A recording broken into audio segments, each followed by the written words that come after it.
There is a lot of confusion surrounding non-compete agreements. However, what is usually certain is that an employer often wants to have a non-compete agreement for certain employees so that they cannot go to work for a competitor after they leave the company. In Maryland, that thought is often oversimplified and is not usually realistic.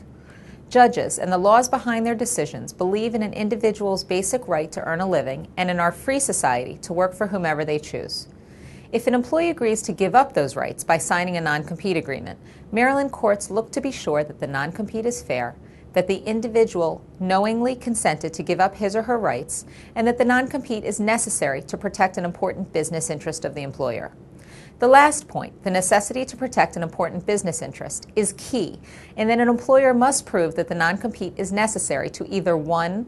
Prevent the misuse of trade secrets to a competitor, 2. Prevent the loss of an employee's unique services, or 3. Prevent the misuse of routes or lists of clients or the solicitation of customers. The third business interest, protecting a company's customers, is by far the most often circumstance used to enforce a non-compete.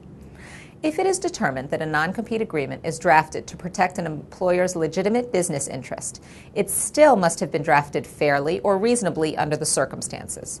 Thus, a court will look to the geographical restriction or the where can't I work for a competitor, the duration of the restriction or the how long can't I work for a competitor, and the nature of the restriction or the what work am I not allowed to perform for a competitor to see if it is reasonable.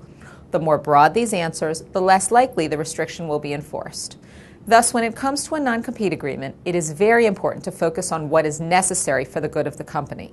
A broadly drafted non-compete may seem attractive to an employer, but in the end may not be enforceable. Stick to identifying a fair restriction that protects the company's legitimate business interest, and depending upon the circumstances, a company will have a better chance of enforcing what it really needs.